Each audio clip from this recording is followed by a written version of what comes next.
नमस्कार, आज आपण बघणार आहे मटर पुलाव अगदी झटपट बनणारा। तर चला सुरू करूया।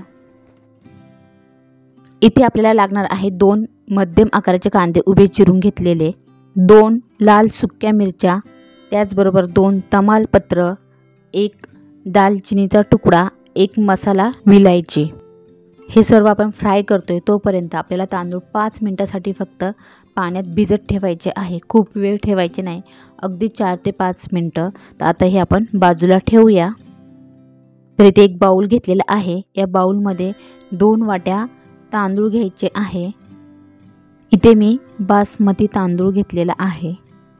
आता यामध्ये पाणी घालून घ्यायचं आहे आणि 1-2 पाण्याने चांगल्या प्रकारे धुवून घ्यायचं आहे आणि 5 मिनिटांसाठी फक्त पाण्यात ठेवायचा आहे। कांदा आपण फ्राय करतोय तोपर्यंत तांदूळ या वाटीमध्ये हे पाण्यात ठेवायचे। आता इथे एक पॅन गरम करायला ठेवायचं आहे आणि त्यामध्ये 2 चमचे तूप घालून घ्यायचं आहे। तुम्ही इथे तेल पण वापरू शकता। तूप गरम झाल्यानंतर त्यामध्ये 1 चमचा जिरे घालून घ्यायचे आहेत।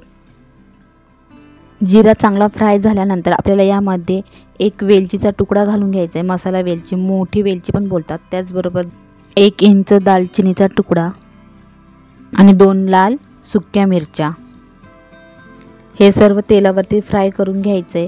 फ्राय झाल्यानंतर आपल्याला यामध्ये जो कांदा आपण चिरून ठेवलेला आहे तो कांदा यामध्ये घालून घ्यायचा आहे आणि तो कांदा पण तुपावरती आपल्याला चांगल्या प्रकारे व्यवस्थित फ्राय करून घ्यायचा आहे। तर इथे आपला कांदा फ्राय झालेला आहे, नरम असा झालेला आहे।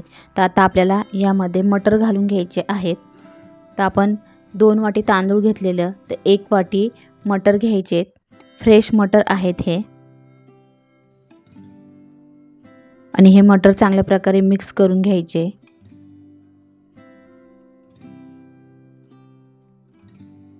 जे तांदूळ आपण धुवून ठेवलेले आहे ते तांदूळ यामध्ये घालून घ्यायचे आणि व्यवस्थित प्रकारे मिक्स करून घ्यायचे।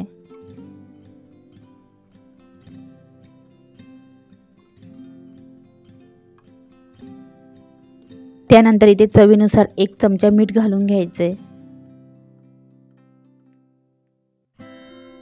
ज्या वाटीने तांदूळ मोजून घेतलेले त्याच वाटीने पाणी मोजून घ्यायचं आहे।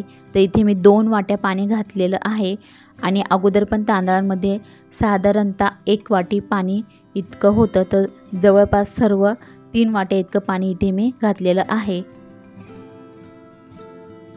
तांदूळ जर नवीन असेल तर पाणी कमी लागतं आणि तांदूळ जर जुना असेल तर भात शिजायला पाणी जास्त लागतं। आता इथे झाकण ठेवून मटर पुलाव आपल्याला शिजून घ्यायचा आहे। 5 ते 6 मिनिटांनी पुन्हा उचकून बघायचं आहे झाकण काढून आणि किती पाणी बाकी आहे ते बघायचं आहे आणि तांदूळ आपला शिजत आलेला आहे की नाही ते पण बघायचं आहे। जर मटर पुलाव मधलं पाणी आटलं असेल आणि कच्चा असेल तर त्यामध्ये तुम्ही थोडंसं पाणी घालून तो पुन्हा शिजून घेऊ शकतात।